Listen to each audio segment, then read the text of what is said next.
الرحمن الرحیم وبہ نستعین الحمد للہ رب العالمین والصلاة والسلام علی سید المرسلین وعلی آلہ وصحبہ اجمعین ومن تبعہم بإحسان الی یوم الدین. اعوذ باللہ من الشیطان الرجیم. بسم اللہ الرحمن الرحیم. الف لام میم ذالک الکتاب لا ریب فیہ ھدی للمتقین. سامعین کرام، آج ہم تدبر قرآن کے حوالے سے سورہ بقرہ سے متعلقہ امور پر نگاہ ڈالیں گے. سورۃ البقرہ یہ سورت مدنی ہے جس کی کل آیتیں 286 ہیں. بعض علماء نے پوری کی پوری سورت کو مدنی کہا، بعض علماء نے ان چند آیات کو جو اس سورہ بقرہ میں شامل ہے لیکن حجۃ الوداع کے موقع پر نازل ہوئی. ظاہر سی بات ہے کہ حج اور حج کے مقامات مکہ اور اطراف مکہ سے جڑے ہوئے ہیں، اس لیے کچھ علماء نے اسے مکی شمار کیا. مکی اور مدنی سے متعلق علماء کے یہاں کئی اصول ہیں. ایک تو یہ کہ جو آیتیں اور صورتیں قرآن مجید کی مکۃ المکرمہ یا اس کے اطراف میں نازل ہوئی اسے مکی شمار کیا جاتا ہے، اور جو مدینہ اور اطراف مدینہ میں نازل ہوئی انہیں مدنی شمار کیا جاتا ہے. دوسرا قاعدہ جو امام بقائی اور ہمارے سامنے جو صاحب کتاب ہیں عادل محمد خلیل صاحب، انہوں نے اسی قول کو ترجیح دی کہ وہ ساری قرآن کی آیات اور صورتیں جو اللہ کے نبی صلی اللہ علیہ وسلم کی ہجرت سے پہلے نازل ہوئی ہیں وہ سب کے سب مکی مانی جائے گی، اس لیے کہ یہ اللہ کے نبی جناب محمد رسول اللہ صلی اللہ علیہ وسلم کے مکی دور کی صورتیں اور آیتیں ہیں. اور ہجرت کے بعد جو صورتیں اور آیتیں نازل ہوئیں ان کو مدنی شمار کیا جاتا ہے، چاہے وہ مدینہ میں نازل ہوئی ہوں یا کسی اور مقام پہ، چاہے مکہ کے اطراف میں ہی نازل ہوئی ہوں. اللہ کے نبی صلی اللہ علیہ وسلم کے مدنی زمانے میں نازل ہونے والی آیتوں اور صورتوں کو مدنی شمار کیا. اسی مناسبت سے پوری سورۃ البقرہ کو انہوں نے صاحب کتاب نے مدنی لکھا. اس مبارک سورت کے کئی نام ہیں. البقرہ، الزہرا، سورہ بقرہ اور آل عمران کو ملا کر زہراوین کہا جاتا ہے. السنام اور الفستاد، ان ناموں کی مختصر تشریح صاحب کتاب نے کی کہ ان ناموں کی مناسبت کیا ہے، سورہ بقرہ کے یہ نام کیوں دیے گئے. سب سے پہلے سب سے مشہور نام کے بارے میں کہا البقرہ. البقرہ کے معنی ہوتے ہیں گائے. چنانچہ اس سورہ میں گائے کے واقعے کا تذکرہ ہے. حضرت موسیٰ علیہ السلام کے ذریعے سے ان کے متبعین کو ایک خاص معاملے میں گائے ذبح کرنے کا حکم دیا گیا، اور کل آپ نے اس کی آیتیں پڑھی کہ جب اللہ کے رسول حضرت موسیٰ نے یہ بات کہی تو پہلے قوم نے جواب دیا کہ اتتخذنا ہزوا، کہ کیا آپ ہم کو مذاق بنا رہے ہو، ہنسی اور ٹھٹھے کی چیز بنا رہے ہو. حضرت موسیٰ نے کہا انی اعوذ باللہ ان اکون من الجاہلین، میں نبی ہوں، اللہ کی طرف سے بات کہہ رہا ہوں. تو یہ بات نہیں ہو سکتی کہ کوئی نبی جہالت والا انداز اس دین کے معاملے میں اختیار کرے. میں جاہلوں میں سے نہیں ہوں، اس سے میں پناہ چاہتا ہوں اللہ کی. چنانچہ پھر اس کے بعد انہوں نے گائے سے متعلق مختلف سوالات اس کی صفات سے متعلق کیے. انہیں جیسے جیسے سوال کیے گئے جواب دیا جاتا رہا، پابندیاں لگتی رہیں. چنانچہ یہ واقعے کی طرف اس لیے اشارہ کیا کہ انہوں نے کہا کہ اس بقرہ یعنی گائے کے قصے میں بندوں کے لیے بہت بڑی اور عظیم عبرت، نصیحت اور سبق ہے. اور وہ کیا ہے کہ بندہ اللہ تبارک و تعالیٰ کے احکامات کے سامنے بلا چوں چرا، بلا کسی تکلف کے سر جھکا دے. اللہ کا حکم آئے تو بغیر قیل و قال کے اسے مان لینا چاہیے. گائے والے قصے میں بنی اسرائیل کے رویے میں یہی خرابی تھی کہ انہوں نے حضرت موسیٰ علیہ السلام جو نبی ہیں، نبی مان رہے ہیں ان کے بات کو اللہ کی طرف سے ملنے والے حکم پہ چوں چرا کر رہے ہیں، اعتراضات اور سوالات کر رہے ہیں. یہ ایک ایمانی کیفیت کے سلسلے میں رکاوٹ والی بات ہے. ایک مومن بندے کی شان یہ ہونا چاہیے کہ اللہ اور رسول اللہ صلی اللہ علیہ وسلم نے کہا، حکم دیا تو بلا چوں چرا. اگر وہ گائے کی تفصیلی صفات نہ پوچھ کر بات کو مان لیتے تو جو گائے ذبح کر دیتے وہ اللہ کے حکم کی تعمیل ہو جاتی اور قبول ہو جاتی. دوسرا نام اس صورت کا ہے الزہرا. زہرا کا معنی لغتاً المضیئہ یعنی چمکدار، روشن کرنے والی چیز. کیوں اس کا نام زہرا رکھا گیا ہے؟ اس لیے کہ اس کے ذریعے سے ہدایت کا راستہ دنیا اور آخرت میں ہدایت اور سعادت کا راستہ روشن ہو جاتا ہے، چمک پیدا ہو جاتی ہے۔ یہ صورت اگر اپنے سامنے ہم رکھیں، اس کی روشنی میں چلیں، تو دنیا اور آخرت میں ہم ہدایت پہ رہیں گے اور کامیابی سے ہم کنار ہوں گے۔ تیسرا نام السنام، سنام کا معنی ہوتا ہے کوہان۔ کوہان ہم اور آپ جانتے ہیں جانور کی پیٹھ پر ابھرے ہوئے حصے کو کہتے ہیں، یعنی وہ سب سے بلند ہوتی ہے۔ عربی زبان میں سنام ہر اس چیز کو کہتے ہیں جو کسی چیز کے اندر سب سے اونچائی کے مقام پر ہو، چوٹی، کوہان۔ اب مکان کے اعتبار سے، جگہ کے اعتبار سے بھی وہ سب سے اونچا ہوتا ہے، اور مقام و مرتبے کے اعتبار سے بھی وہ اونچا مرتبہ رکھتی ہے، اونچی ہوتی ہے، اس لیے اس کو سنام کہا جاتا ہے۔ یقال سنام الجمل، اونٹ کا سنام یعنی اونٹ کا کوہان، یعنی اونٹ کی پیٹھ کا سب سے اوپری حصہ۔ اسی طرح کہا جاتا ہے سنام القوم عربی زبان میں، تو اس کا معنی ہوتا ہے قوم کا سب سے بڑا آدمی، قوم کا شریف اور نمایاں شخصیت۔ اسی طریقے سے اب یہ نام سورہ بقرہ کا کیوں دیا گیا؟ کہہ رہے ہیں سورہ بقرہ ایسی صورت ہے جس میں امت کے لیے ربانی منہج کی تفصیل پیش کرنے کے سلسلے میں سب سے زیادہ وضاحت موجود ہے۔ یہ سب سے بڑھ کر اللہ تبارک و تعالیٰ کے منہج جو انسانوں کے لیے، اپنے بندوں کے لیے عبادت اور دین اور شریعت کے طور پر متعین کیا ہے، اس کو سب سے زیادہ طور پر واضح کرنے والی ہے، احکامات کو بیان کرنے والی ہے۔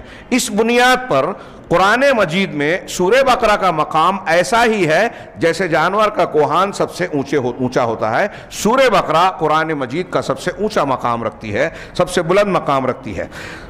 آخری نام جو انہوں نے پیش کیا الفسطاط، سورہ بقرہ کا ایک نام ہے فسطاط، جس کے معنی ہوتے ہیں خیمہ۔ ہاں، یہ خیمہ کیوں کہا گیا؟ پرانے زمانوں میں جب جنگ ہوتی تھی، کوئی لشکر پڑاؤ ڈالتا تھا، تو عام طور سے قائد لشکر کا، سپہ سالار لشکر کا ایک خیمہ ہوتا تھا۔ اگر فوج کو کوئی احکام اور فرمان جاری کرنا ہو تو اسی خیمے سے اس کو صادر کیا جاتا تھا۔ تو یہ کہہ رہے ہیں کہ قائد معرکہ کا جو سپہ سالار ہوتا تھا، اس کے احکامات اور اس کی تعلیمات، اس کے فرامین خیمے سے جاری ہوتے تھے، چنانچہ اس کو گویا مرکز رئیسی، بنیادی اور مرکزی حیثیت حاصل ہوتی ہے جنگ اور فوج کے لیے، جہاں سے مختلف قسم کے احکامات جاری ہوتے ہیں۔ چنانچہ سورہ بقرہ کا بھی یہی حال ہے کہ یہ مرکز رئیسی اور مرکز کی حیثیت رکھتی ہے، جہاں سے دین کی تشریعات، احکامات اور معرفت کی باتیں ظاہر ہوتی ہیں۔ علامہ ابن کثیر نے قول نقل کیا، یہاں وہ نہیں ہے، کہ سورہ بقرہ میں بعض علماء کا کہنا ہے کہ 1000 خبریں ہیں، 1000 حکم ہیں، 1000 ممانعتیں ہیں۔ یہ 1000 جو کہا گیا یہ بالکل بھی ضبط نہیں ہے، جتنا جس نے سمجھا بیان کیا، اس سے زیادہ ہے، اس سے کم نہیں ہو سکتی۔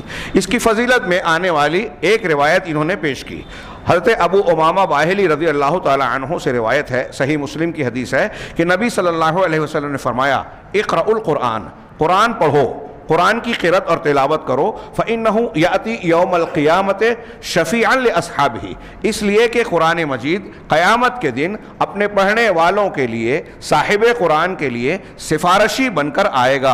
اقرأوا الزہراوین، آگے اللہ کے رسول نے فرمایا کہ الزہراوین کو پڑھو۔ ہاں، خود حدیث میں زہراوین کی تشریح ہے، یہی زہرا، کہ سورۃ البقرہ و سورۃ آل عمران، کہ سورہ بقرہ اور سورہ آل عمران پڑھو۔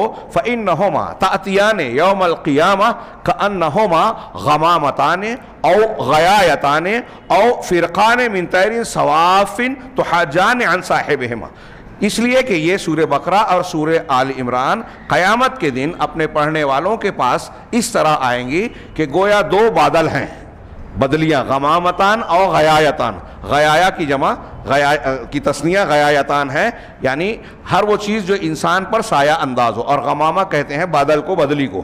تو یہ دونوں قیامت کے دن 2 بدلیوں کی طرح آئیں گے، سایہ کیے ہوں گے اپنے پڑھنے والے پر، جب لوگوں کو سایہ نہیں ملے گا یہ سایہ بن جائیں گے۔ ہاں، او فرقان من طیر صواف، یا 2 صف بصف پرندوں کی طرح، پرندوں کا جو جھنڈ ہوتا ہے، پرندوں کا جھنڈ اگر اکٹھا آئے تو وہ بھی سایہ کر دیتا ہے، تو 2 پرندوں کے جھنڈ کی طرح ہوں گے جو اپنے پڑھنے والوں کی جانب سے اللہ کے جناب میں حجت پیش کریں گی۔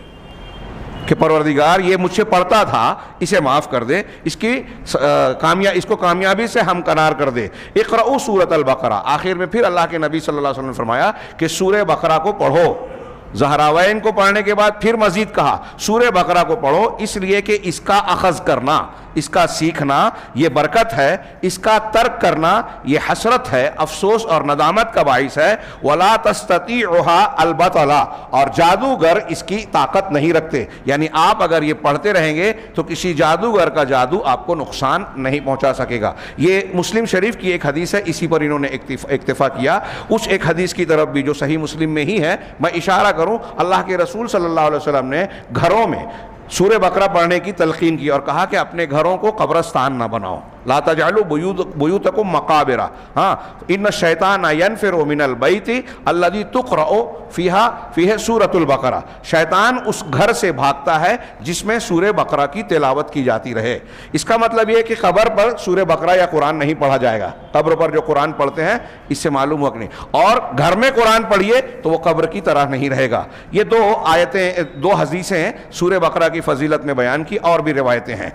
اور اس سورہ بقرہ میں آیت الکرسی جو آج ابھی آپ نے تراویح میں سنی، اللہ لا الہ الا هو، اس میں اس کا ایک جز ہے آیت الکرسی۔ آیت الکرسی کی فضیلت میں بھی بہت سی روایتیں ہیں، یہاں دو روایتوں کا انہوں نے ذکر کیا کہ ایک لمبی روایت کا حصہ ہے افضل آیت فی کتاب اللہ، پورے قرآن میں اللہ کی کتاب میں سب سے زیادہ فضیلت والی آیت ہے، پورے قرآن کی سب سے مکمل، سب سے زیادہ جامع اور فضیلت والی سورت سورہ فاتحہ، سب سے زیادہ فضیلت والی آیت آیت الکرسی۔ دوسری بات کہی انہوں نے اس کی فضیلت میں کہ جو شخص ہر فرض نماز کے بعد پابندی سے سورت آیت الکرسی کی تلاوت کرے گا، اس کو جنت میں داخلے سے سوائے موت کے اور کوئی چیز نہیں روکے گی۔ یہ امام نسائی نے روایت کی اور علامہ البانی نے صحیح الترغیب و ترہیب میں اسے صحیح کہا ہے۔ یہ سورہ آیت الکرسی کی فضیلت ہے جو سورہ بقرہ کا حصہ ہے۔ اسی سورہ بقرہ کے آخر میں دو آیتیں ہیں، آمن الرسول سے آخر تک، اس کی فضیلت میں اللہ کے نبی صلی اللہ علیہ وسلم کا ارشاد ہے، من قرأ بالآیتین من آخر سورۃ البقرہ فی لیلۃ کفتہ، جو شخص کسی رات میں سورہ بقرہ کی آخری دو آیتیں پڑھ لے گا یہ دونوں اس کے لیے کافی ہو جائیں گی۔ علامہ ابن حجر العسقلانی، یہ بخاری کی روایت ہے حضرت ابن مسعود سے، علامہ ابن حجر اس حدیث کو نقل کر کے بتاتے ہیں کہ کافی ہو جائے گی کن چیزوں سے، کہا انسانوں کے اور جنوں کے شر سے، انسان کوئی ہمیں نقصان پہنچائے یا کوئی جن اور شیطان ہمیں نقصان پہنچائے، ان تمام سے بچاؤ کے لیے یہ آمن الرسول سے آخر تک پڑھنا آپ کے لیے ہمارے لیے کافی ہو جائے گا۔ کفتاہ قیام اللیل، ایک قول یہ بھی ہے کہ اتنا ہی نہیں بلکہ قیام اللیل سے ایک آدمی اگر تہجد نہیں پڑھ سکا تو بعض اہل علم نے کہا کہ آمن الرسول سے آخر تک پڑھ لیا تو تہجد کی طرف سے بھی کفایت کر جائے گی۔ اسی طریقے سے ایک قول یہ ہے کفتاہ ثواب و اجرا، اجر اور ثواب کے اعتبار سے یہ دو آیتیں اس کے لیے کافی ہو جائے گی۔ یہ امام ابن حجر نے فتح الباری میں یہ اقوال نقل کیے۔ اب اس سورت کے آغاز کا اس سورت کے اختتام سے کیا تعلق ہے، جیسا کہ کل کے درس میں بتایا گیا کہ یہ ان کا اسلوب ہے۔ ایک سورت کی ابتدائی حصے میں جو آیتیں ہیں، اب ابتدا سے مطلب بالکل پہلی آیت نہیں، ابتدائی مضمون چند آیتوں کے بعد کا بھی ہو سکتا ہے، اور آخری مضمون جو بیان کیا گیا ہے، ان دونوں میں کیا رابطہ ہے۔ تو انہوں نے اس ضمن میں کہا کہ سورہ بقرہ کا آغاز متقیوں کی صفت سے، متقیوں کے بیان سے ہوا، قرآن مجید میں متقیوں کے بیان سے آغاز کیا، ھدی للمتقین الذین یؤمنون بالغیب، اور اس کے بعد کی آیتیں متقیوں کی صفات بیان کرتی ہے کہ یہ متقی وہ لوگ ہیں، سب سے پہلی صفت کہ غیب پر ایمان رکھتے ہیں، صحیح عقیدے والے، جو ہمارا عقیدہ عقائد ہیں وہ غیب پر ایمان ہی تو ہے، اللہ پر، جنت جہنم پر، آخرت پر، قبر کے معاملات پر، فرشتوں پر، یہ ساری چیزیں غیب ہیں، اور ایمانیات سے متعلق اکثر بیشتر چیزیں غیب ہیں۔ اب رسول اللہ صلی اللہ علیہ وسلم، رسولوں پر ایمان بھی غیب ہے، لیکن صحابہ کرام نے اللہ کے نبی صلی اللہ علیہ وسلم کو اپنے سامنے دیکھا تو ایک حیثیت سے رسولوں کا کچھ حصہ ان کے لیے غیب نہیں رہا، لیکن کئی اعتبار سے غیب تھا، دیگر رسولوں کو نہیں دیکھا تھا، اور اللہ کے رسول صلی اللہ علیہ وسلم کے تمام معاملات کو اپنی آنکھوں سے ہر صحابی نے نہیں دیکھا۔ بہرحال اللہ کے نبی سورہ بقرہ کے آغاز میں متقیوں کی صفت بیان کی گئی، اور اس میں سب سے پہلے بیان کیا گیا کہ یہ غیب پر ایمان رکھتے ہیں۔ اور آخر میں آخری جو دو آیتوں کی فضیلت ابھی ہم نے جو ذکر کی، یہ متقیوں کے انہی اوصاف اور ایمانیات اور عقائد کی بنیادوں پر اختتام ہوتا ہے۔ اللہ تعالیٰ نے فرمایا آمن الرسول بما انزل الیہ من ربہ والمؤمنون کل آمن باللہ وملائکتہ وکتبہ ورسلہ لا نفرق بین احد من رسلہ، اور آخر تک۔ اب یہاں متقیوں کی صفت یہ بیان کی گئی کہ وہ غیب پر ایمان رکھتے ہیں، وہاں یہ بتایا کہ رسول اور ان کے ساتھ ایمان لانے والے لوگ، تمام مومنین ایمان لائے کن چیزوں پر؟ اللہ پر، فرشتوں پر، آخرت کے دن پر، کتابوں پر اور رسولوں پر۔ آخرت کا دن وہاں نہیں ہے، اس کو الیک المصیر وغیرہ میں آگے اس کا تذکرہ ہے۔ تو یہ چیزیں غیب سے متعلق ہے، یؤمنون بالغیب متقیوں کی صفت، اور اخیر میں بھی گویا ایمان کا انہوں نے کہا وذالک وہذا ایضا ایمان بالغیب، یہ آمن الرسول سے آخر تک جو مضمون ہے یہ بھی غیب پر ایمان سے تعلق رکھتا ہے۔ وذالک لأن الایمان بالغیب اساس الدین، اور یہ اس وجہ سے کہ غیب پر ایمان رکھنا دین کی بنیاد ہے، اساس ہے۔ فَإِنِ اسْتَقَرَّ فِي قَلْبِ الْعَبْدِ، جب یہ ایمان بندے کے دل میں قرار پا جائے، جڑ پکڑ لے وے، اطمأن العبد وسکنت نفسہ، تو اس کا بندے کا نفس کو اطمینان حاصل ہوگا اور اس کے نفس کو سکون حاصل ہوگا، اور اپنے رب کے وعدے پر اور وعدے کی تصدیق کرے گا، اپنے رب کے وعدے کی تصدیق کرے گا، سچا مانے گا کہ اللہ نے جو وعدہ کیا ہے سچا ہے، اور اس کی امید رکھے گا، اور جو وعیدیں دی ہے، دھمکیاں دی ہیں قرآن میں، غیب پر ایمان اگر ہوگا تو اس سے ڈرے گا۔ اور یہی امید اور ڈر بندے کی اصلاح کے لیے سب سے اہم عامل اور محرک ہیں، سبب ہیں۔ یہ جو چیز اگر نہ ہو تو کوئی بندہ اچھا انسان بن ہی نہیں سکتا، تو یہی انسان کو سدھارتی ہے۔ اور یہی شخص جو عقیدہ رکھے گا صحیح، صبر علی اقدارہ، اللہ کے فیصلوں اور تقدیر کے فیصلوں پر وہ صبر کرے گا، کیسے بھی نشیب و فراز اور حالات آ جائیں دین کا دامن نہیں چھوڑے گا، حتی یکون عبدا ربانیا، یہاں تک کہ اس کو اختیار کر کے بندہ ربانی، رب والا یعنی اہل اللہ بن جاتا ہے، اللہ والا بن جاتا ہے، ویسا ہی بندہ جیسا کہ اللہ چاہتا اور پسند کرتا ہے، جس کو بندہ اللہ تعالیٰ پسند کرتا ہے۔ یہ سورت کے ابتدا اور انتہا کا تعلق بتایا۔ اگلا عنوان جیسا کہ ان کا اسلوب ہے، المحور الرئیسی للسورہ، اس سورت کا رئیسی محور، مرکزی عنوان یا مواد یا موضوع کیا ہے؟ الاستخلاف فی الارض بمنہج اللہ تعالی۔ بڑی پیاری بات کہ زمین میں اللہ تعالیٰ نے جو انسانوں کو خلافت دی ہے، وہ خلافت اللہ کے منہج کے مطابق کیسے ادا کرنی ہے۔ ہم جب خلافت کا لفظ سنتے ہیں تو دماغ میں صرف حکومت کے تصور ہوتا ہے۔ ہم دنیا میں جو زندگی گزار رہے ہیں نا، یہ اللہ تبارک و تعالیٰ کی جانب سے دی ہوئی خلافت ہے۔ پہلے جن شیاطین تھے، پھر آدم علیہ السلام آئے، اب اس کے بعد نسلاً بعد نسلاً مختلف لوگ آ رہے ہیں۔ تو اب زمین میں اللہ کے احکامات کو، اس کے دین، شریعت اور مرضی کے مطابق کون لوگ زندگی گزار رہے ہیں، وہی خلافت کا منہج ربانی ہے۔ اللہ کے منشا کے مطابق، اس کے مطالبے کے مطابق اگر ہم زندگی گزار رہے ہیں تو اللہ کے یعنی ربانی منہج کے مطابق زندگی گزار رہے ہیں۔ یہ اس سورت کا مرکزی محور ہے، خیر مرکزی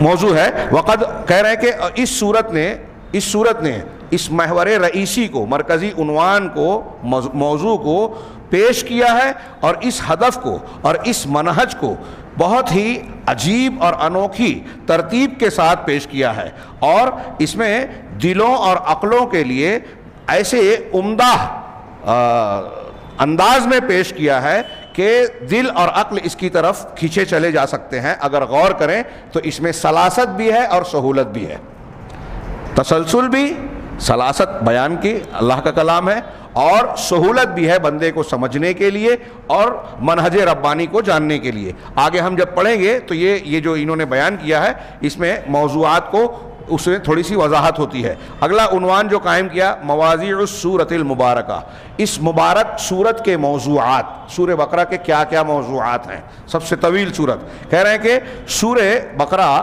شروع ہوتی ہے لوگوں کی تقسیم کر کے، کہ دنیا کے سارے انسان 3 گروہوں میں تقسیم ہوتے ہیں، ایک مومن، ایک کافر، مومنین، کافرین، اور تیسرے منافقین۔ اور اللہ تبارک و تعالیٰ نے ان تینوں قسموں کے لوگوں کو جو بیان کیا تو ان کی کچھ صفات کو بھی بیان کیا ہے. آیت نمبر 2 سے لے کر آیت 20 تک ان لوگوں کی صفات بیان کی گئی ہے. مومنین، کافرین، منافقین. منافقین کا سب سے زیادہ تذکرہ کیا ان کی صفات کے ساتھ. اب کہہ رہے ہیں کہ اللہ تبارک و تعالیٰ نے ان 3 گروہوں کا ذکر کرنے کے بعد کہ دنیا میں جو بھی انسان آئیں گے اور ہیں وہ انہی تینوں گروہوں میں سے کسی ایک سے تعلق ہوگا. اب آپ کو کیسی زندگی گزارنا ہے؟ تو دنیا میں خلافت منہج ربانی کے ساتھ خلافت کا حق ادا کرنے کے لیے آپ کو کیا کرنا ہے یہ بیان کرنے کے لیے اللہ تبارک و تعالیٰ نے کچھ تجربات بھی پیش کیے سورہ بقرہ میں. پہلا تجربہ تجارب الاستخلاف فی الارض، زمین میں خلافت دینے، خلافت کے مطالبہ کرنے کے تجربات. تو پہلا تجربہ سورت نے سب سے اول تجربہ زمین میں خلافت کا ہمارے باپ آدم علیہ السلام کی شکل میں نمونے کے طور پر پیش کی. چنانچہ یہ تمہید کے طور پر ہے کہ زندگی دنیا میں گزارنے والے لوگوں کی کیا اقسام ہیں. تو سب سے پہلا نمونہ آپ کے سامنے اپنے جد امجد ابو البشر حضرت آدم علیہ السلام کا سامنے رکھنا چاہیے. اس تجربے کے بیچ میں متعدد آیتوں کے ذریعے سے اللہ تبارک و تعالیٰ نے ابلیس کی آدم اور ابن آدم انسانوں سے قدیم عداوت اور دشمنی کا بیان کیا ہے، اور یہ بتایا ہے کہ یہ ابلیس انسانوں سے دشمنی میں اتنا تیز ترار، چست اور نشیط ہے کہ یہ کوئی بھی دقیقہ کوتاہی نہیں کرتا، کوئی دقیقہ چپ نہیں بیٹھتا، فروگزاشت نہیں کرتا، کسی قسم کی کوتاہی نہیں کرتا انسانوں کے خلاف سازش کرنے، بہکانے اور ان کو نقصان پہنچانے کی کوشش کرنے کے لیے، ہم سے جنگ کرنے، ہمارا اغوا کرنے. وہ اور اس کا قبیلہ کبھی چپ نہیں بیٹھتا اور سست نہیں پڑتا. چنانچہ ہم لوگ انتہائی ابلیس سے ہر وقت جہاں بھی انسان بستے ہیں، ہم اور آپ بستے ہیں، یہ ابلیس اور اس کے قبیلے سے انتہائی سخت قسم کی جنگ سے دوچار ہے. اس نے ہمارے خلاف ہر لمحہ ہر موقع جنگ چھیڑ رکھی ہے. فنحن اذن فی حرب شرسہ، اور ہم کو اس جنگ میں کامیابی سے بچنا ہے. اس جن شیطان کے یا ابلیس اور اس کے قبیلے کے شر سے، اس کے بہکاوے سے، گمراہی سے بچنا ہے.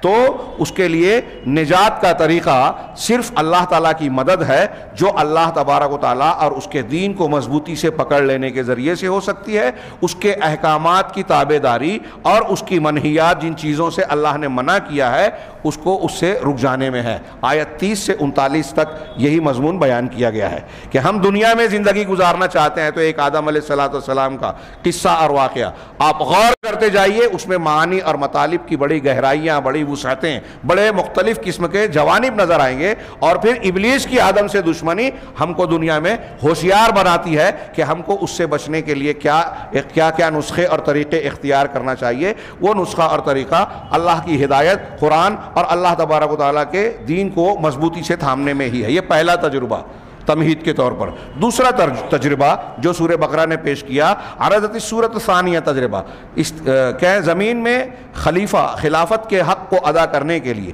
دوسرا تجربہ جو نمونے کے طور پر اللہ تعالیٰ نے سورہ بقرہ میں پیش کیا، وہ بنی اسرائیل کا نمونہ ہے. بنی اسرائیل کی شکل میں ہمارے سامنے نمونہ پیش کیا. اس میں سورہ بقرہ نے بڑی تفصیل سے بیان کیا کہ اللہ تبارک و تعالیٰ نے کس طریقے سے بنی اسرائیل پر انعام کیا، اور اپنے زمانوں میں بنی اسرائیل کو پوری دنیا کی تمام قوموں پر فضیلت بخشی. آپ نے بار بار سنا آج اور کل کی تراویح میں، یا بنی اسرائیل اذکروا نعمتی التی انعمت علیکم وانی فضلتکم علی العالمین.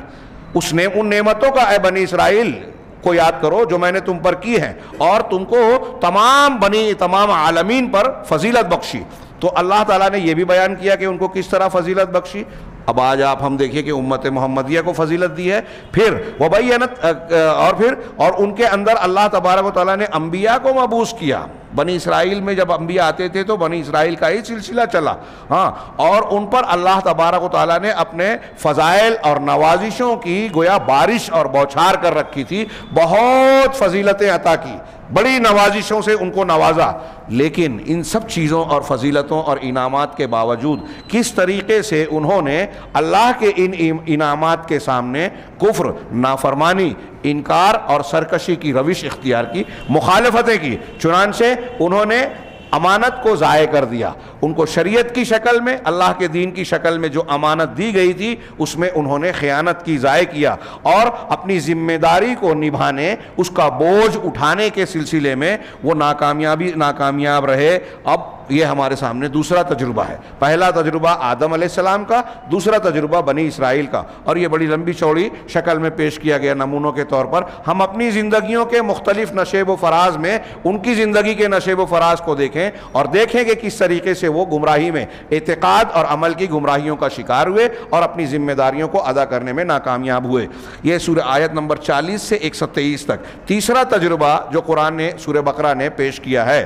اس سورت نے پھر تیسرے تجربے کی شکل میں زمین میں خلافت اختیار کرنے، ربانی منہج کے ساتھ ادا کرنے کا ایک تیسرا اور انتہائی کامیاب تجربہ پیش کیا، ابو الانبیاء حضرت ابراہیم علیہ السلام کی شکل میں۔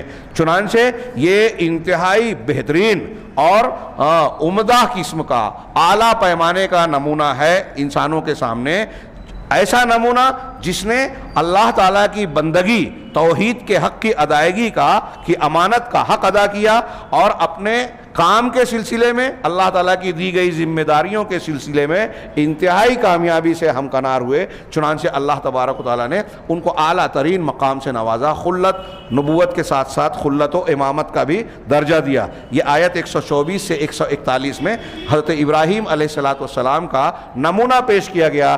زمین میں خلافت کا ایک طریقہ وہ ہے جو آدم علیہ السلام کی شخصیت اور قصے میں نظر آتا ہے، بنی اسرائیل کی پوری قوم کے سلسلے میں نظر آتا ہے، حضرت ابراہیم علیہ السلام اور ان کی آل کی شکل میں نظر آتا ہے۔ چنانچہ نتیجے کے طور پر انہوں نے مختصر سی بات یہ کہی کہ چنانچہ سورہ نے پہلے تجربے کے ساتھ تمہید کے لیے شروعات کی، پھر اس کا خاتمہ کامیاب تجربے کے ساتھ حضرت ابراہیم کی شکل میں کیا۔ کیوں؟ تاکہ معنویات، روحانیت اور انسانیت کو بلند کیا جائے، اس کا اعلیٰ سے اعلیٰ نمونہ پیش کیا جائے کہ آپ چاہتے ہیں کہ اپنے آپ کو، اپنی انسانیت کو، اللہ کے جناب میں اپنی بندگی کو اونچا کریں، اللہ کا تقرب حاصل کریں، تو یہ انتہائی کامیاب نمونہ آپ کے سامنے پیش کیا گیا ہے حضرت ابراہیم کی شکل میں۔ چنانچہ کہہ رہے ہیں کہ ان دو تجربات، حضرت آدم اور حضرت ابراہیم کے دو تجربات کے بیچ میں ایک ناکام ہونے والا تجربہ بھی پیش کیا گیا بنی اسرائیل کی شکل میں، تاکہ ہم دروس اور عبرتیں لیں اور ہم خطاؤں کو جانیں، تاکہ اس سے سیکھیں کہ اپنے آپ کو خطا سے بچا کر ناکامیابی کی طرف نہیں لے جانا ہے۔ چنانچہ یہ پہلے پارے کی بات ہوئی، جزء اول میں گویا یہ مضامین بیان کیے گئے ہیں، ساری باتیں اس میں نہیں آئی ہیں، آگے جب انہوں سورت کے مقاصد بیان کریں گے تو پہلے پارے کی کچھ باتیں مزید آئے گی۔ المنہج والدستور، منہج اور دستور، اس سورہ بقرہ میں منہج زندگی کا منہج اور جو دستور بیان کیے گئے ہیں، احکامات بیان کیے گئے ہیں۔ چنانچہ دوسرا پارہ جو آج ہم نے سنا، دوسرا پارہ یوضح امت کے سامنے زندگی کا منہج یعنی طریقہ، زندگی کا منہج اور دستور بیان کرتا ہے جس پر لوگ چلیں۔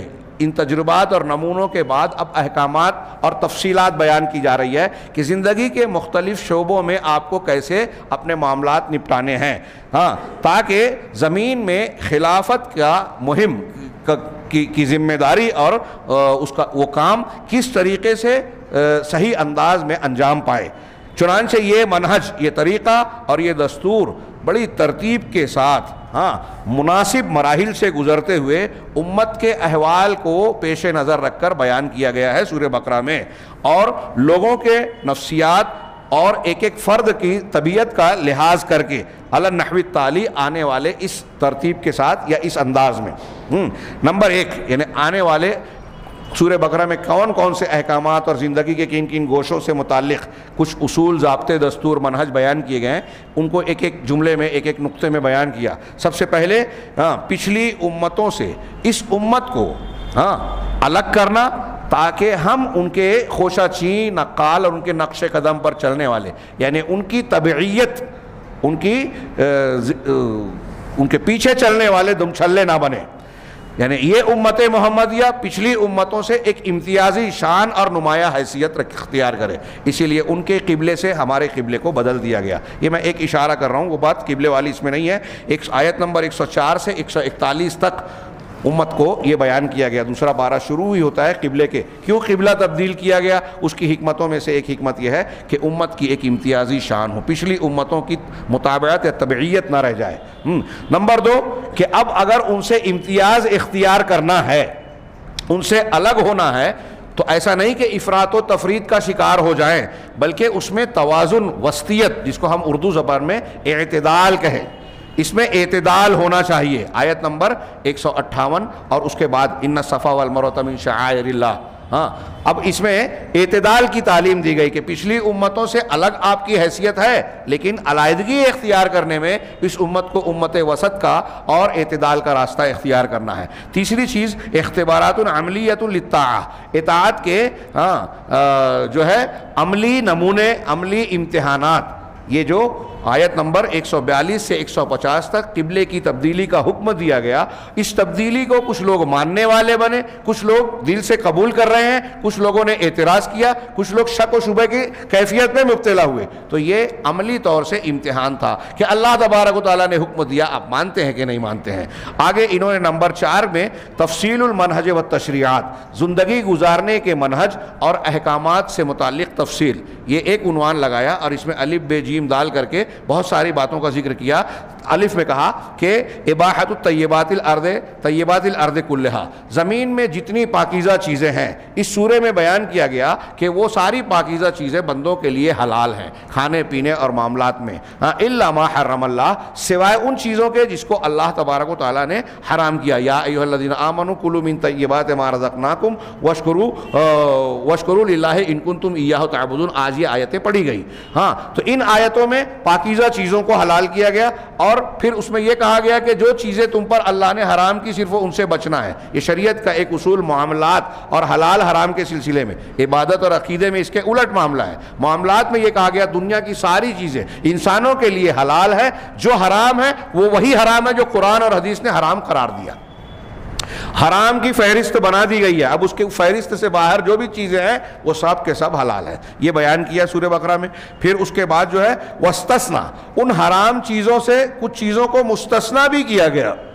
آیت میں کہا گیا، ابھی آپ نے پڑھا انما حرم علیکم المیتۃ والدم ولحم الخنزیر وما اہل لغیر اللہ بہ، ہاں، کہ یقیناً تم پر حرام کیا گیا مردار کو، خون کو، اور خنزیر کے گوشت کو، اور جس پر غیر اللہ کا نام لیا جائے۔ اس میں معنوی نجاست ہے، یہ نجس چیزیں ہیں، تو طیبات حلال ہیں، خبائث حرام ہیں۔ اور پھر اس سے استثناء کیا کہ اگر کوئی شخص بغیر بغاوت کیے، اللہ کے حکم سے سرتابی کی نیت نہیں رکھتا اور نہ مخالفت کرتا ہے، غیر باغ ولا عاد، نہ مخالفت مقصود ہے اور نہ بغاوت مقصود ہے، ہاں، اگر اس کے بعد مجبور ہو گیا، مر رہا ہے اور مردار کھائے بغیر زندہ نہیں رہ سکتا، تو استثناء کیا کہ یہ حرام بھی آپ کے لیے اتنی مقدار میں حلال ہو گیا کہ جس سے آپ کی جان بچ جائے، اپنے آپ کو بڑے نقصان سے بچا لو، یہ بیان کیا گیا۔ بے میں کہا جنائی، یعنی جو آدمی گناہ کرتا ہے، غلطی کرتا ہے، ہاں، یا ایھا الذین آمنوا کتب علیکم الصیام، یعنی جو جرائم اور جنائی، جس کو ہم تعزیری چیزیں کہتے ہیں، حدود جس پر نافذ کی گئی کہ تمہارے اوپر قصاص فرض کیا گیا، ان سورہ بقرہ کی آیتوں میں جو آپ نے سنا، یا ایھا الذین آمنوا کتب علیکم القصاص فی القتلى الحر بالحر والعبد بالعبد، پڑھا نا؟ تو یہ جنائی احکامات یہاں بیان کیے کہ لوگوں کی جان کا تحفظ، مال کا تحفظ ہو جائے، اس سے ہاں جانوں مطلب فتنہ اور فساد نہ بڑھے، تو جنائی احکامات آیت نمبر 178 اور 179 میں بیان کیا گیا۔ جیم میں التنبیہ علی اہمیت الوصیہ، ایک چیز وصیت کی اہمیت پر تنبیہ کی گئی اور اس سے متعلق بعض احکامات بیان کیے گئے، آیت نمبر 180 سے 182 تک۔ دال تشریع تعبدی، تعبدی تشریع، یعنی ایک عبادت کے احکامات بیان کیے گئے روزے سے متعلق. ہاں آیت نمبر 183 سے 187 تک. ہاں یا ایھا الذین آمنوا کتب علیکم الصیام کما کتب علی الذین من قبلکم لعلکم تتقون. یہ بھی آپ نے آج سنا کہ روزہ فرض کیا گیا ہے ویسے ہی جیسے تم سے پہلے لوگوں پر فرض کیا گیا تھا تاکہ تم متقی ہو جاؤ. اور پھر اس کے بعد اس کے کچھ احکامات بیان کیے گئے. ہاں یہ عبادت کا ایک عمل اور جس سے بہت سارے دوسرے معاملات جڑے ہوئے ہیں, اس کے فضائل اہمیتیں. ہے میں کہا تشریع الجہاد والقتال. ہاں اس میں آیت نمبر 190 سے اور 195 18 اور ایسے کئی آیتوں میں جہاد سے متعلق احکامات بیان کیے گئے کہ جنگ و جدال اور جہاد سے متعلق آپ کو کن آداب اور امور کا لحاظ رکھنا ہے. واو میں کہا تشریع الحج, حج کی مشروعیت بیان کی گئی اور اس سے متعلقہ احکامات متعدد آیات میں بیان کیا گیا. یہاں آیتوں کے نمبر ہے, میں اس کو پیش نہیں کرتا. میم میں تشریع و احکام الاسرہ, خاندانی اور عائلی احکامات کی تشریح اور شریعت میں اس کا بیان. چنانچہ آیت نمبر 221 میں نکاح کا ذکر ہے. ابھی آپ نے سنا یا ایھا الذین لا تنکحوا ولا تنکحوا یا ایھا الذین آمنوا, کیا ہے لا تنکحوا المشرکات حتی یؤمنن, کہ مشرک عورتوں سے نکاح نہ کرو یہاں تک کہ وہ ایمان لے آئیں. ہاں ایک مشرک مومنہ لونڈی یہ مشرکہ سے بہتر ہے, چاہے تم کو وہ مشرکہ اچھی لگے. اسی طرح مشرک غلام سے کیا ہے مشرک آدمی سے شادی نہ کرو اپنی لڑکیوں کی. یہ زواج کے اور نکاح کے احکام بیان کیے گئے, اس کی تشریح کی گئی. ایلا کی تشریح بیان کی گئی. اگر کوئی مرد اپنی بیوی سے قسم کھا لے کہ میں اس سے الگ رہنا چاہتا ہوں اور ایلا کر لے, ایلا مانا ہوتا ہے قسم کے. اللہ کے رسول صلی اللہ علیہ وسلم نے 1 مہینے کے لیے اپنی بیویوں سے ایلا کیا تھا, اس کے احکامات بیان کیے گئے للذین یؤلون من نسائہم. اسی طریقے سے طلاق کے احکامات اور تشریح بیان کی گئی. الطلاق مرتان والمطلقات یتربصن بانفسہن والی آیتیں آج آپ نے پڑھی. یہ متعدد آیتیں ہیں, مطلقہ اور طلاق سے متعلق احکامات بیان کیے گئے. اسی طرح اسی بیچ میں خلا کا حکم آیت نمبر 229 میں, طلاق کے احکامات کے بیچ میں خلا, یعنی عورت اگر شوہر سے علیحدگی چاہتی ہے عذر شرعی کی بنیاد پر اصلاح کے مقصد کے تحت, تو اس کو یہ حق ہے کہ وہ خلا لے لے. اللہ تعالیٰ کے اس قول میں فَإِنْ خِفْتُمْ أَلَّا يُقِيمَا حُدُودَ اللَّهِ, ہاں اس آیت کے ضمن میں خلا کے احکامات اور اس کی تشریح بیان کی گئی. اسی طریقے سے مطلقہ اور بیوہ عورت کی عدت کا کیا معاملہ ہے, قرآن کی آیتوں میں اسے بھی بیان کیا گیا سورہ بقرہ کے اندر. سورہ بقرہ میں ہی مرد کا عورت پر جو ذمہ ہے نان و نفقے کا اور متعے کا, اس سے متعلقہ مختلف شکلیں ہیں. جب بیوی رہ رہی ہے تو خرچہ کھانا دینا ہے, رہن سہن کا انتظام کرنا ہے. طلاق کی شکل میں بچہ ہو جائے, بچہ سے دودھ پلوا رہے ہو, یہ سارے احکامات آج کے ہماری تلاوت میں بیان کیے گئے, پڑھے گئے. تو نفقے اور متعے سے متعلق احکامات بیان کیے گئے. اسی طرح رضاعت یعنی دودھ پلانا, اس سے متعلق احکامات بیان کیے گئے. حیض یسألونک عن المحیض والی آیت, حیض اور اس سے متعلق جو عورتوں کے مہینے کی گندگی کی حالت ہوتی ہے اس سے متعلق بعض احکامات بیان کیے گئے. اب یہاں یہ کہہ رہے ہیں تأمل معی تدرجت السورۃ تدرجا رائعا, میرے ساتھ تم غور کرو کہ کس طرح سے یہ سورت درجہ بدرجہ نہایت عمدہ انداز میں احکام, مسائل اور باتوں کو بیان کر رہی ہے. یہ جو پیچھے ہم نے کچھ احکامات کا ذکر کیا, ہاں اس میں کہہ رہے ہیں کہ تحقیق التمیز, دوسری قوموں سے امتیاز اختیار کرنے کو کس طریقے سے آیت کے احکامات نے ہم کو اس کو ثابت کرنے کا اور انداز اختیار کرنے کی تعلیم دی. فَوَلِّ وَجْهَكَ شَطْرَ الْمَسْجِدِ الْحَرَامِ, اپنے چہرے کو نماز اور عبادت میں مسجد حرام کی طرف موڑ لو. اس آیت میں دوسری قوموں سے ہم کو الگ ہونے کا, امتیاز اختیار کرنے کی تعلیم دی گئی, بڑے اچھے انداز میں اور عمدہ تدریجی انداز میں. دوسرے نمبر پر التوازن فی التمیز, کہ اس میں توازن اور اعتدال اختیار کیا جائے. قرآن نے کہا ان الصفا والمروۃ من شعائر اللہ. اب یہ اگر میں تفسیری حصے میں جاؤں تو وقت زیادہ لگ جائے گا کہ یہاں توازن اور تمیز کا, کہ ان کی مخالفت کرنے کا مطلب یہ نہیں ہے کہ جو صحیح باتیں ہیں ہم اس کا بھی رد کر دیں. ہاں اس میں صفا مروہ کے درمیان وہ شرک کرتے تھے, تو اب اس کے شرک کا عنصر تو صاف کر دیا گیا, لیکن صفا مروہ کے درمیان کی سعی جو ہے وہ ابراہیم اور آل ابراہیم کی نشانی ہے, جس کو اللہ نے مشروع کیا ہے. اس میں طواف کرنا چاہیے اور وہاں دوڑنا چاہیے. ہاں 3 نمبر پر کہا الاتجاہ لیس کل شیء, کہ قبلے کی طرف رخ کرنا ساری بھلائی نہیں ہے، سب پوری چیز پورا دین نہیں ہے۔ کفار جب قبلے کی تحویل کا حکم دیا گیا تو یہود نصارہ کفار اور بعض مسلمانوں کو بھی اس پر کچھ شک ہوا اور اعتراضات شروع کر دیے کہ کیوں قبلہ بدل دیا۔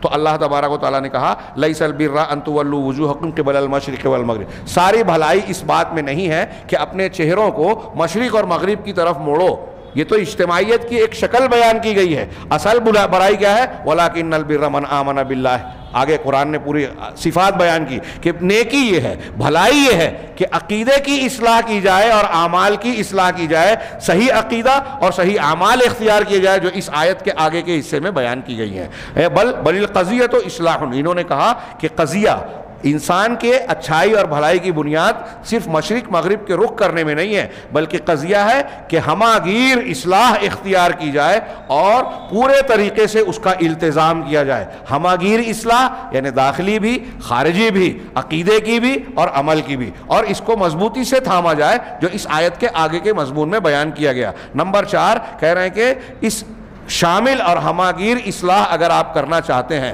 تو اس کی جزئیات کیا ہے؟ آپ کی زندگی کے مختلف گوشے، عبادت کا گوشہ، نماز، حج، روزہ، پھر نکاح، طلاق اور رشتوں کو قائم کرنا، وصیت کا معاملہ ہو، وراثت کا معاملہ ہو، سارے معاملات کی اصلاح کریں گے تو پوری آپ کے منہج ربانی کی اصلاح ہوگی۔ یہ تشریعات اور احکامات اسی لیے بیان کیے گئے کہ یہی بھلائیاں اور نیکیاں ہیں اصل میں، کہ آپ اللہ تبارک و تعالیٰ کے احکامات کو زندگی کے تمام گوشوں میں اختیار کریں، اور داخل اور خارج دونوں طور پر، عقیدے اور اعمال کی شکل میں۔ اب یہاں انہوں نے 2 سوالات کیے، آج کے درس میں ہم یہ 2 سوال اور اس کا جواب بڑے اختصار کے ساتھ ہے، 2 سوالات کیے۔ وہ ہونا سوال، یہاں ایک سوال ہے کہ بعض لوگ کہتے ہیں کہ لماذا اختلطت التشریعات ولم تکن مرتبۃ، کہ یہ تشریعات آپس میں ملی جلی کیوں ہیں، کیوں نہیں آئی، اور ان کو ترتیب وار کیوں نہیں بیان کیا گیا؟ یہ احکامات جو اللہ نے سورہ بقرہ میں اور قرآن میں بیان کیے تو یہ ملے جلے کیوں ہیں؟ خاندانی مسائل، احکام، جنائی مسائل، عبادت کے مسائل، ہاں تو کہا یہ تشریع جنائی جو سزا اور حدود کے احکامات ہیں، پھر اس کے بعد تعبدی عبادت کے احکامات ہیں۔ لم یأتی تشریع العبادات منفصلا عن غیرہ من الاحکام، ایسا نہیں ہے کہ عبادات کے احکامات دوسرے احکامات سے الگ بیان کیے گئے ہوں قرآن میں یا سورہ بقرہ میں۔ تو یہ کیوں کیا؟ یہ بتا رہے ہیں تاکیداً علی شمولیت المنہج، یہ لوگوں کو یہ باور کرانے کے لیے، آپ اور ہمارے دماغ میں یہ پختہ طریقے سے بٹھانے کے لیے کہ اللہ کا جو منہج ہے، منہج ربانی زندگی گزارنے کا جو منہج ہے وہ ہماگیر ہے۔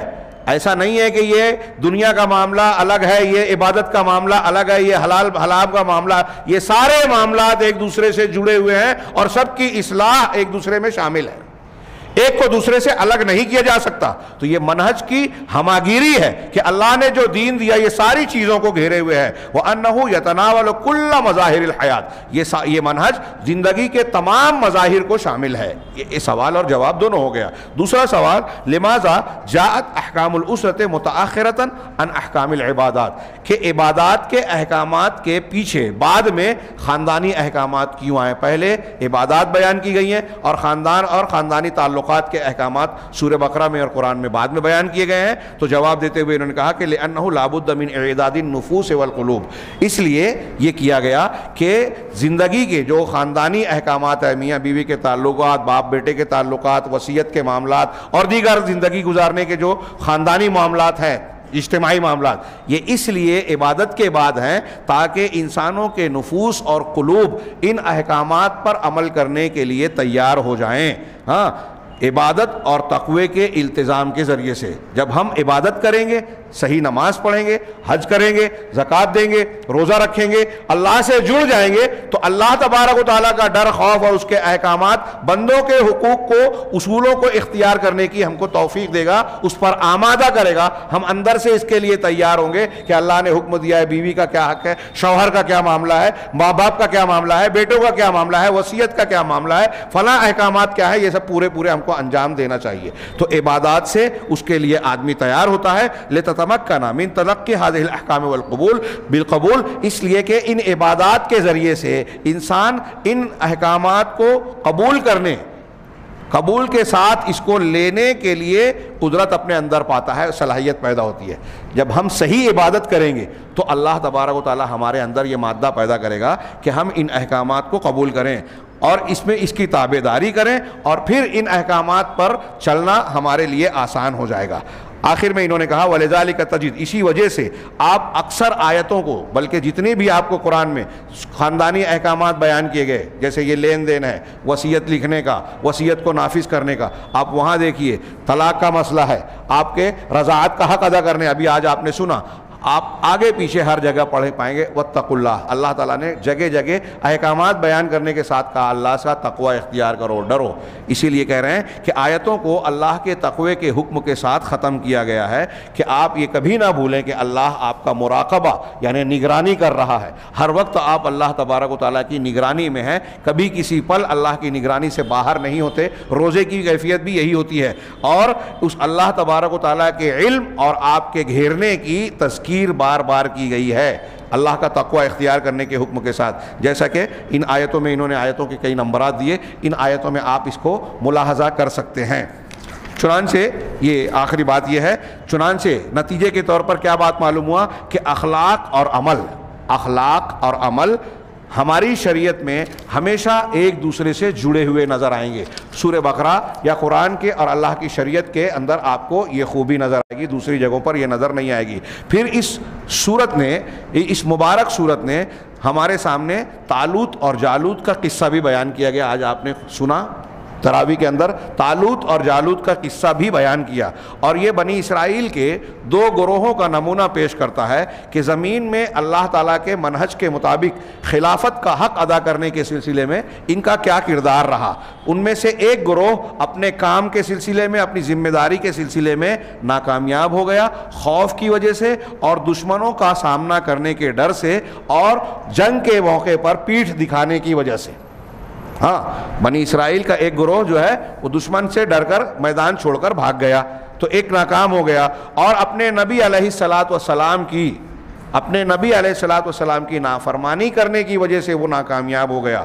ہاں، عام طور سے آگے انہوں نے ایک جملہ قوس میں لگایا ہے کہ عام طور سے دنیا میں یہی ہوتا ہے، ہمارے سامنے بھی، کہ لوگ جو ہے وہ فتح اور شکست کا معاملہ ظاہری معیاروں پر، مادی معیاروں پر متعین کرتے ہیں کہ ارے ادھر تو اتنی تعداد ہے، ان کے پاس تو اتنا پیسہ ہے، ان کی تو اتنی عزت ہے، وہ ٹی وی چینل پہ آتے ہیں، ان کے پاس ایسے وسائل ہیں، ان کی موافقت میں فلاں فلاں منسٹر اور وزیر ہیں، وہ تو حکومت کے اندر ان کے نمائندے ہیں، پولیس اور ایجنسیاں ان کی تائید کر رہی ہیں۔ یہ میں آج کے ساتھ جوڑ کے بول رہا ہوں۔ تو انہوں نے کہا کہ اس وقت بھی ناکام ہونے والے گروہ کی ایک علامت یہ بتائی کہ وہ بھی لوگوں کے کامیابی اور ناکامی کی بنیاد ہی دیکھ رہے، ارے ہمارے دشمن اتنی بڑی تعداد میں ہیں، ہم تو کم تعداد میں ہیں، تو وہ ناکام ہو گئے۔ اللہ تعالیٰ نے وہ واقعہ بیان کیا طالوت اور جالوت والا، دون الاخذ فی الاعتبار بالمقاییس الربانیہ الایمانیہ، ایسے لوگ جو ہیں وہ ربانی معیار اور مقیاس کو، اس کے پیمانے کا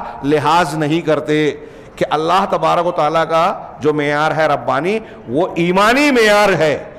آپ کے اندر اگر ایمان ہوگا تو تعداد کی کمی بیشی، ابھی آپ نے پڑھا کم من فئۃ قلیلۃ غلبت فئۃ کثیرہ، کتنی چھوٹی جماعتیں بڑی جماعتوں پر غالب آ جاتی ہیں۔ اور پھر یہ طالوت اور جالوت کے واقعے میں یہی بتایا کہ مومنوں کی بنی اسرائیل میں چھوٹا سا گروہ جو ہے طالوت کے ساتھ اپنے نبی کی مطابقت میں ان کے بڑی تعداد کے دشمنوں سے مقابلہ کیا، جس نے نبی کی فرما برداری کی، جو نافرمانی کی وہ ناکامیاب ہو گئے، جس نے فرما برداری کی انہوں نے مقابلہ کیا، اور اس میں داؤد علیہ السلام بھی تھے جو اس وقت نبی نہیں تھے، اللہ تعالیٰ نے ان کو توفیق دی، جالوت کو داؤد نے قتل کیا۔ پھر اللہ نے قرآن میں کہا کہ اس داؤد کو ہم نے علم، حکمت اور حکم اور فیصلے کی قوت عطا کی تھی۔ اب دوسرا گروہ، پہلا گروہ ناکامیاب ہوا، دوسرا گروہ کامیاب ہوا اپنی شجاعت، بہادری کی وجہ سے، اپنی سچائی کی وجہ سے، اپنی اطاعت و فرما برداری کی وجہ سے، اور اپنے اللہ تبارک و تعالیٰ پر یقین اور توکل کی قوت کی وجہ سے۔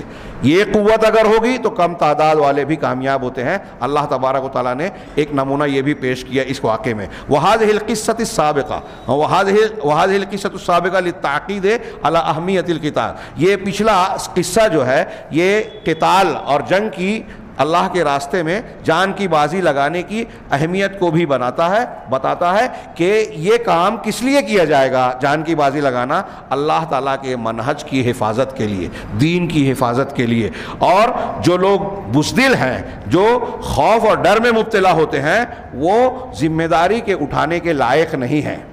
یہ واقعہ ہمیں بتاتا ہے کہ جن کے اندر بزدلی ہے, جو اللہ کی بجائے لوگوں کا خوف رکھتے ہیں, وہ اس لائق نہیں ہے کہ ذمہ داریوں کا بوجھ اٹھا سکیں اور ربانی امانت کا حق ادا کر سکیں. آخری بات انہوں نے اس موضوع کے تحت کہی. پھر اس مبارک سورت نے مالی احکامات اور اقتصادی تفصیلات بیان کی ہے. ہاں, ساتھ ساتھ بعض تفصیلیں آخری حصے میں جو انشاءاللہ کل آپ سنیں گے. آج شروعات ہو گئی. اللہ کے راستے میں خرچ کرو, صدقہ و خیرات کرنے کا حکم دیا, سود کو حرام کیا, پھر قرض کے کیا احکامات بیان کیے, تو مالی امور بیان کیے. ربا کے سلسلے میں بعض تفصیلات کے ساتھ انتہائی شدید ممانعت اور حرمت بیان کی, اس سے تاکید کر کے منع کیا, اس لیے کہ وہ کبیرہ گناہوں میں بھی اکبر الکبائر میں شامل ہے, کبیرہ گناہوں میں شامل ہے, جیسا کہ یہ آیتوں میں ہے. انہوں نے آیتوں کے نمبر دیے. پھر آگے جو اگلا عنوان ہے وہ اس سورت کے مضامین کے سلسلے میں جو فوائد, لطائف اور پھر اس مبارک سورت سے متعلقہ بعض امور, یہ 1.5 صفحے میں ہے. بڑے پیارے, بڑے مفید نکات ہیں. انشاءاللہ ابھی ہماری تراویح میں بھی کچھ سورہ بقرہ کا کچھ حصہ باقی ہے اور پھر سورہ آل عمران شروع ہوگا. انشاءاللہ کل کے درس میں یہ اس سورہ بقرہ کے کچھ فوائد, لطائف, شروع سے آخر تک کے انہوں نے بڑے اہم نکات پیش کیے ہیں. اور پھر اس کے بعد سورہ آل عمران میں کل ہی کے درس میں انشاءاللہ داخل ہوں گے. اللہ تعالیٰ سے دعا ہے کہ وہ ہمیں قرآن میں تدبر کرنے اور اس پر عمل کرنے کی توفیق عطا فرمائے اور اس کے ذریعے سے دنیا اور آخرت میں کامیابی دے. وآخر دعوانا ان الحمد للہ رب العالمین.